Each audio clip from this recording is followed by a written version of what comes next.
Excellent question.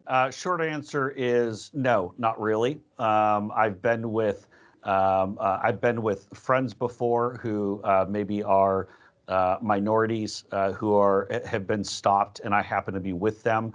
So I had just a little bit of a sense or a feel of maybe some of that, but it's not something that I've ever faced in life before. It's certainly not something where again, when asked the question, am I under arrest? And they said no. They said, am I free to leave? They said, we need you to answer some questions, which, so it's, no, you're not under arrest, but no, you cannot leave, which I thought was a little bit ironic. But no, I've not really been under that. And I got to be honest with you. Yes, obviously I was frustrated and annoyed by the experience, but the thought that I had in my mind was, what if I were an innocent Brazilian? What if I were someone who did not have an embassy to call? What if I was someone who did not have a plane to catch or a lawyer to reach out to? What would that be as far as what kind of message would be sent to someone for their free speech rights and their willingness to embrace their self-expression? And I'd heard a number of these stories regarding the Supreme Court, but that was really the big thought that kept going through my mind is, what about if Brazil is home for you, and simply for stating your opinion, you're being targeted? And so I very much empathize with people who are going through that. I understand that there are even political prisoners, and again, I'm a CEO. I'm a businessman. I'm trying to grow the platform and try to bring Gettr to people all around the world, and so I'm not involved in politics in other countries, but I am concerned when I see free speech, self-expression being limited.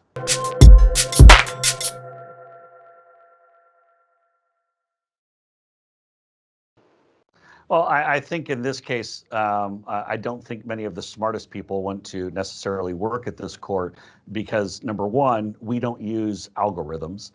We have a real and true timeline when people post material, so it's different from, say, Twitter or Facebook, where it's all algorithm driven.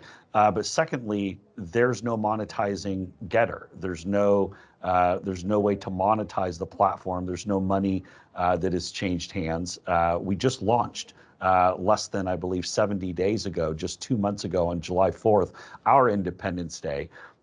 Is when we launch, and so it's purely about the free speech and expression. And so I don't think that some of the people at the Electoral Court did their homework first, and otherwise they would have quickly seen that there is no monetization of the Gettr platform at this time. At some point in the future, there might be monetization, but that's not something that's currently available. And so you would think. One would think that they would do that basic level of research before they go and put together such a request. I think Brazilians love their freedom of expression. And one of the things that I learned on my trip to Brazil, this was my first time to have the opportunity to visit, and it just the self-expression, that cherished belief that people should be able to voice their opinions and to be listened to. And this is what makes us great as a society, not just as one particular country, but I think as the rights of man, of being able to express oneself.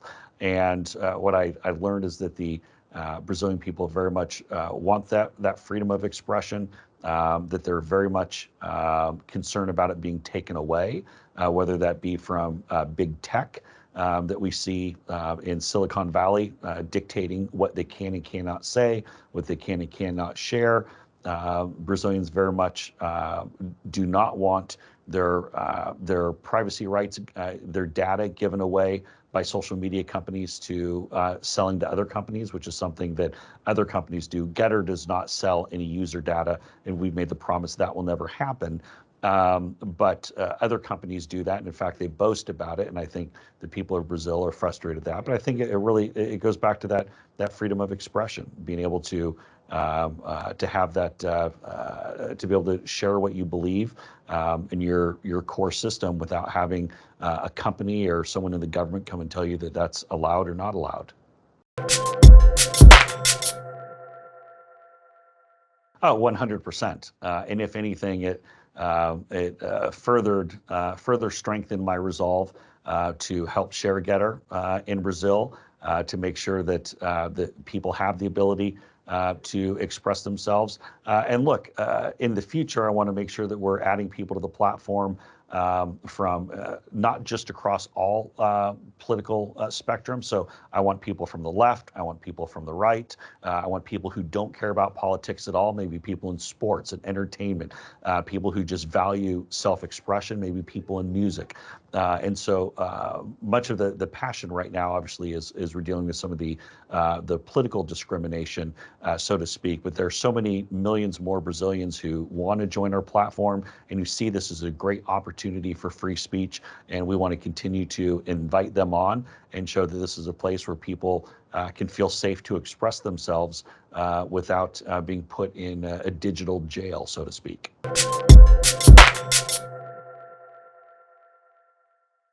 Well, I think simply from my own experience, I can say that I was very concerned about it. I've certainly never had the authorities in the United States come and visit me specifically because I was trying to exercise free speech rights. So that was a big concern. I don't think it'd be appropriate for me to go and compare the two countries, as I'm not fully an expert, and I don't want to either over dramatize or minimize any concerns that the people of Brazil might have. So I'll stay away from comparing the two countries, but tell you that, look, again, I'm a businessman. I'm a CEO. I'm growing a social media company, and I want to have as many people from Brazil as possible join the community that we're building and help them express themselves.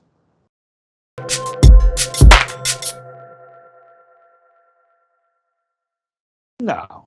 I think that we have a great platform, and I think what's important to know about Gettr is that we have a proactive and a robust moderation policy where we take very seriously making sure that people have their freedom of expression, but that there's no illegal activity that happens on the website, that there are not inappropriate pictures, for example, to get posted on the platform. So we take these things very seriously.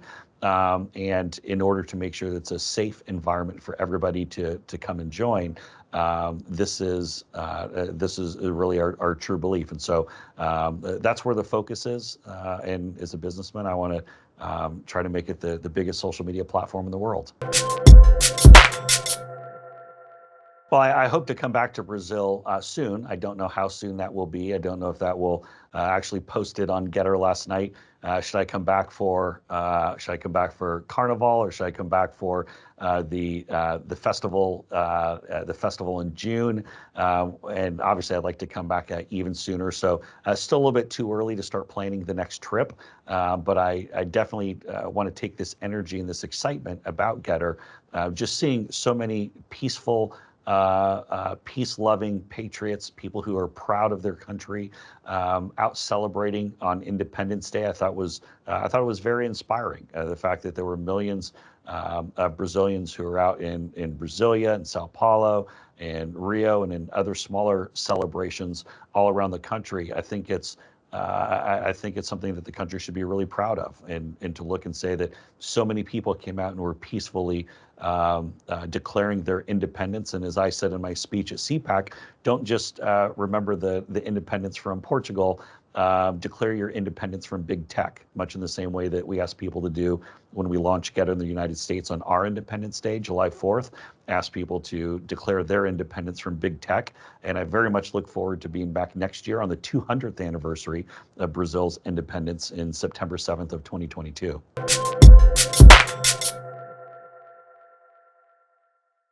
Oh, of course. And in fact, I would love to have Lula join the platform. I don't know if he's going to, but he certainly has an invitation to join. And I think we want people, not just people who are, say, on the political left, but I also want people who don't care about politics. I want people who just want to talk about sports or their families or arts or entertainment or music. people who have maybe business interests, people who want to talk about how they're going to improve the country or maybe some of their causes or various issues in Brazil. So we'll continue to reach out. And one thing, keep in mind, look, when Twitter initially started, it was largely just liberals, largely people who are just left of center. And it started small and then it started to grow.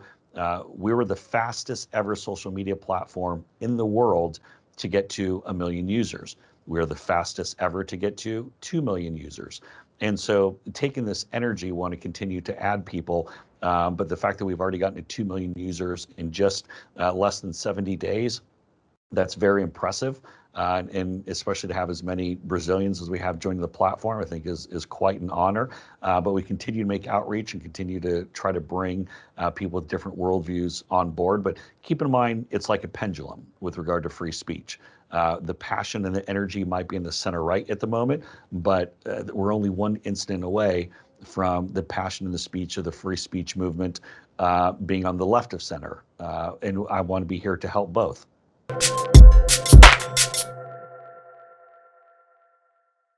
Great question. I think a couple things. Number one, the technology is really good. Look, I can convince people to come and look at Gettr one time, but unless I continue to make it exciting and fun and interactive, then people aren't going to keep coming back. I do think our technology is very special. I think it's very good. Also, we're well funded. We have money, so we have to continue improving, to continue to add new features, continue to fund the operations until we have a fully profitable business model in place. That's another reason. And also, too, I think the fact that we have such immediate day one international growth, then it's impossible to pigeonhole us and say, oh, this is just the American project, or this is just the Brazilians, or this is just the Japanese.